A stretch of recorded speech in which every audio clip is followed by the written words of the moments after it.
Bonsoir. Revitaliser les sols, c'est effectivement un enjeu, ça nécessite quelques ruptures dans la pensée.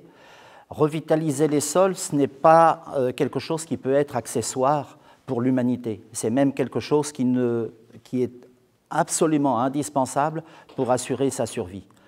Les sols ont des fonctionnalités importantes. La première, évidemment, c'est d'assurer l'alimentation humaine, et on sait que mieux un agrosystème, un écosystème fonctionne, plus les aliments qui sont produits sur ces sols-là ont une densité nutritionnelle élevée, mais ils remplissent aussi quelques autres fonctions qui sont indispensables pour l'humanité.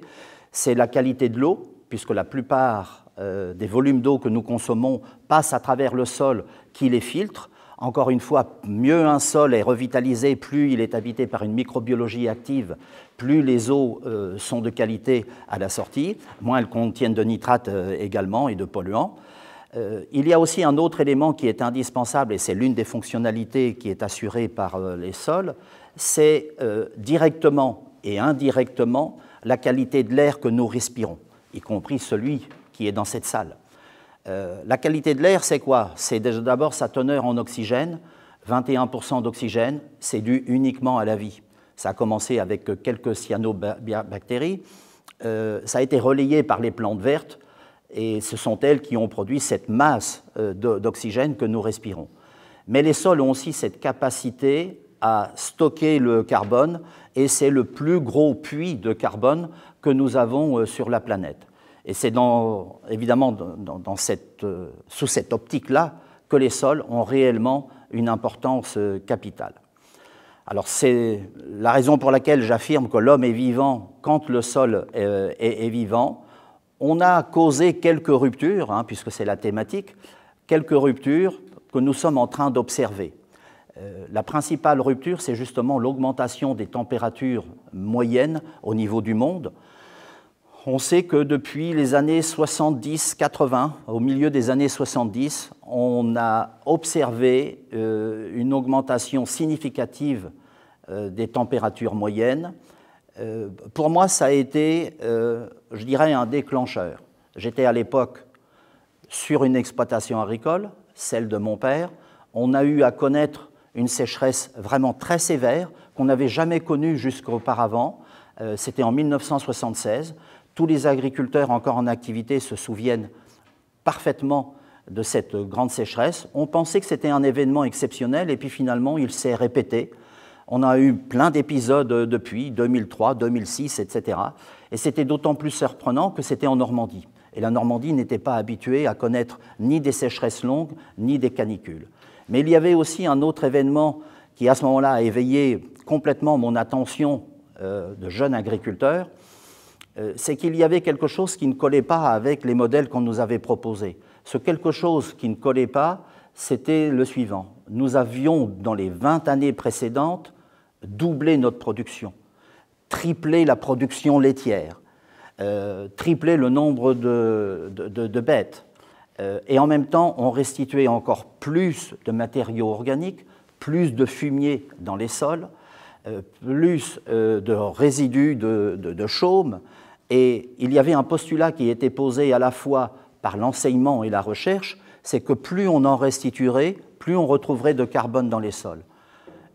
On a fait des mesures, 20 ans ou 30 ans après ces pratiques-là mises en œuvre, il s'est avéré que finalement, les taux de carbone, les taux de matière organique étaient en train de s'effriter. Donc c'est à ce moment-là que je me suis dit, il y a quelque chose qui ne colle pas, il y a quelque chose qui ne va pas, il y a une dimension qu'on n'a pas prise en compte. Cette dimension qu'on n'a pas prise en compte, c'était tout simplement la microbiologie des sols. Il y a du vivant. La Terre, ce ne sont pas que des tableaux Excel. Il y a quelque chose d'autre au bout. Ce qui nous fait dire aujourd'hui qu'on a une grosse marge de progression et que les sols pourraient vraisemblablement être la solution. Ils ont des capacités de stockage importantes. Et puis, évidemment, ce sont les agriculteurs qui sont au premier plan, qui sont en tête de ligne. Ils sont capables de mettre en œuvre des choses absolument extraordinaires.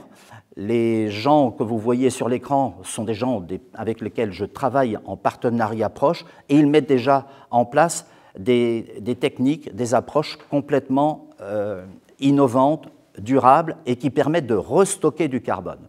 Alors comment se fait-il que nous ayons perdu autant de fertilité, comment nous ayons extrait autant d'éléments du sol?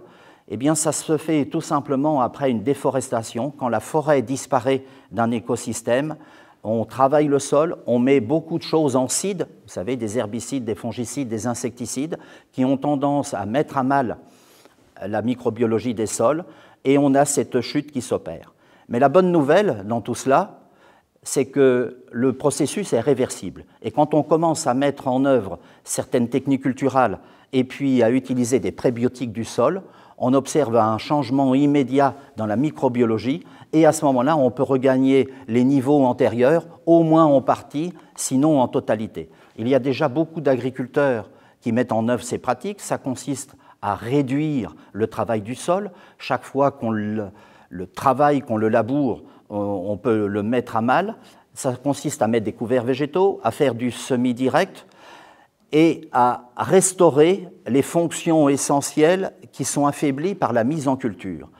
Le modèle, c'est le climax. C'est ça le nouveau mode de pensée. Regardez qu'est-ce que la nature avait fait avant que l'on défriche. Et le climax sous nos régions, c'est tout simplement la forêt de feuillus. La forêt de feuillus, comment est-ce qu'elle fonctionne? Elle laisse tomber au sol, à partir de l'automne, des éléments qui sont matures, des feuilles, des branches mortes. Il y a une microbiologie, et en tout cas une population fongique particulière qui s'en occupe. Elle est particulièrement efficace, je dirais même que c'est la seule qui est capable de le faire. Elle est armée d'un point de vue enzymatique pour attaquer ces molécules très polymérisées, très longues que sont le bois et la lignine, et ils font leur travail. Alors si cette flore fongique a une telle importance et elle a été tellement abîmée par nos pratiques jusqu'alors avec les fongicides entre autres, mais aussi le travail du sol, c'est que les champignons ont une capacité importante à stocker du carbone. Quand ils avalent, quand ils transforment de la matière organique, ils en stockent 50% et ils n'en rejettent que 50% dans l'atmosphère. Si on a une microflore déséquilibrée à base de bactéries, on va en rejeter 85% dans l'atmosphère et n'en stocker que 15%. Donc là, voilà l'explication de 1976 qui était une rupture dans la pensée pour moi. Ces mécanismes-là, on est capable aujourd'hui de les générer grâce à l'avancée de la science, grâce à des formules que j'ai pu mettre au point. On sait qu'on peut refaire apparaître ces champignons dans les champs. Et la bonne nouvelle, toujours, c'est que non seulement c'est un espoir, mais c'est un espoir qui se réalise. On a mesuré des augmentations moyennes jusqu'à 3% de carbone en plus dans les sols à travers ces pratiques-là. 3%, c'est énorme puisque la COP 21, qui se tenait en 2015, avait fixé comme objectif de fixer 4 pour 1000, c'est-à-dire 0,4%, pour arriver à compenser intégralement le CO2, le gaz carbonique qui est produit par la combustion des fossiles, des carburants fossiles. Donc dans les exemples que nous avons pris et les expérimentations que nous avons faites, validées par Unilassal Beauvais, par des laboratoires comme Celesta Lab, c'est qu'on peut aller bien au-delà. Alors, il ne faut pas s'emballer parce qu'on l'a fait dans des situations où les sols étaient très dégradés et où le delta, le potentiel de récupération, de stockage était important. Sur des prairies, il sera bien inférieur. Mais cela veut dire qu'en moyenne, 4 pour 1000, c'est atteignable. Alors, le deuxième volet sur le climax, et c'est l'autre grande idée que je veux vous exposer ce soir, c'est que le climax a une particularité, c'est aussi dans son cycle de végétation. Les images que vous voyez derrière moi, sans aucun doute, vous disent quelque chose. Quand on traverse la France au mois de juillet, au mois d'août, au mois de septembre, ça ressemble à ça. Alors c'est sympathique, il y a des moutons, c'est bio, on ne met pas de poison, mais ce n'est pas pour autant si vertueux que ça. Pourquoi? Parce qu'on voit en arrière-plan une végétation qui est en train, la végétation climatique, c'est-à-dire les arbres, qui est en train de puiser de l'eau en profondeur, qui est en train de fabriquer de la matière sèche, qui est en train de capter du gaz carbonique et de rejeter de l'oxygène, alors qu'on a des champs qui sont comme des paillassons, qui n'ont plus du tout d'activité, qui sont exposés aux rayons du soleil, qui ont une température en moyenne de 15 degrés supérieure et qui finalement sont une véritable catastrophe écologique. Donc il y a quelque chose à faire évidemment dans ce domaine-là. Et ça peut être amplifié par les pratiques agricoles et entre autres le surpâturage. Le surpâturage, il concerne au moins les 3/4 des surfaces en herbe. Sur la planète, on a au moins 2 milliards d'hectares sur les 5 qui sont des pâturages, où le régime que je suis en train de décrire est celui qui est mis en place. Et on peut l'amplifier tout simplement par une gestion désastreuse, je vais l'appeler désastreuse, des pâturages, parce que si on laisse surpâturer, la plante, l'herbe, a une surface de photosynthèse, des panneaux photovoltaïques qui sont tellement réduits qu'elle ne peut plus alimenter un enracinement profond. Il y a une mortalité racinaire, l'enracinement se réduit comme une peau de chagrin et on arrive à ce paradoxe-là que même l'humidité qui est en profondeur, on ne peut plus aller la chercher. La plante n'a plus les moyens d'aller la chercher. Donc évidemment, il y a quelque chose à faire. On peut appliquer d'autres méthodes et on voit ici, dans une même région, dans une même période de l'année, avec des sols complètement identiques, d'un côté une végétation complètement active et puis de l'autre un sol qui est complètement brun et biologiquement, physiologiquement quasi mort. Alors ce modèle-là, et ce microclimat-là, on peut le reproduire avec des plantes cultivées comme le maïs. On va retrouver exactement la même atmosphère et la même protection de la faune, de la microfaune, de la microbiologie en surface. On ne va pas être exposé directement au soleil. On va pomper les nitrates pendant toute la période où il y a à la fois de la chaleur et de l'humidité. On va éviter la pollution des nappes. La betterave a des fonctionnements absolument identiques, mais il y a aussi le soja, la luzerne, etc., qui sont capables de reproduire ces modèles-là. La betterave a quelque chose de puissant, c'est que même si elle souffre d'une sécheresse pendant 2 mois, elle est capable de récupérer dès la première pluie. Donc c'est en cela que je dis qu'elle est intelligente, puisqu'elle sait s'adapter à son environnement. Alors ça a une importance aussi, le fait d'entretenir un système copiant le climax, c'est-à-dire cette végétation naturelle, c'est que lorsque l'on a de la végétation qui est très active pendant toute la saison estivale, on se donne la possibilité d'évapotranspirer, d'envoyer de la vapeur d'eau dans l'atmosphère, donc de fabriquer des nuages. N'importe quelle plante est capable d'évapotranspirer entre 250 et 500 mm d'eau. C'est 2500 à 5000 mètres cubes d'eau par hectare. C'est absolument colossal. Et là où le monde est merveilleux, le monde du végétal est merveilleux, l'écosystème est merveilleux, c'est qu'on a la possibilité, en plus, de provoquer la chute de la pluie. Il ne suffit pas de faire des nuages, encore faut-il qu'il pleuve.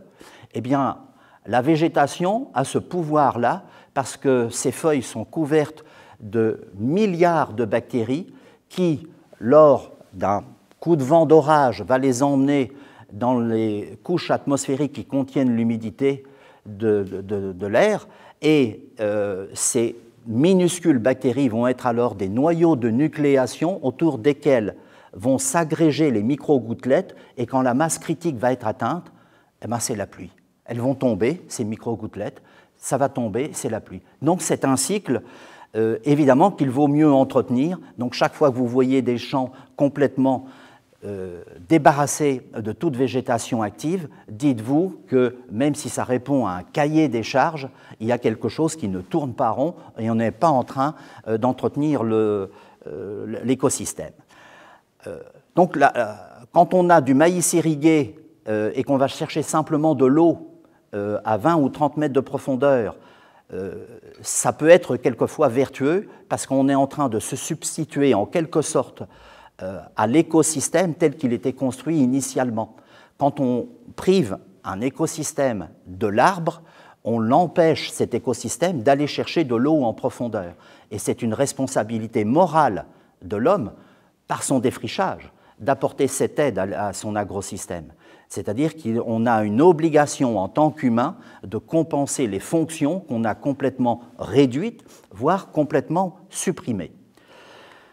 Alors, pour conclure, la revitalisation des sols, c'est important d'abord à travers 2 ou 3 mécanismes qui sont les suivants. D'abord, relancer le cycle des minéraux et de l'eau. Il y a des endroits où la végétation naturelle est capable d'aller chercher des minéraux très en profondeur. Je connais des lieux où il y a des arbres qui vont chercher du calcium au-delà des 20 ou 30 mètres d'alluvions acides, et ça permet de ramener en surface du calcium. Dans ces circonstances-là, c'est une obligation d'apporter du calcium. L'eau, de même, certains sols ne sont pas capables de stocker, il faut qu'on puisse faire des réserves collinaires, par exemple, pour apporter cette eau qui pourrait faire défaut à un moment donné. Stocker le carbone dans les sols, on l'a compris, c'est hyper important parce que de cette teneur du carbone dans le sol va dépendre le climat futur. On connaît la solution, c'est de restituer des matériaux les plus matures possibles au sol, et grâce à des biostimulants, des prébiotiques, on arrive à réveiller toutes ces grandes familles fongiques qui font un travail extraordinaire. Et puis enfin, la synchronisation climatique, c'est-à-dire de produire sous nos climats un minimum de végétation pendant tout l'été. Ça, c'est quelque chose qui est important. Alors ça réclame quelques qualités pour mettre tout cela en œuvre.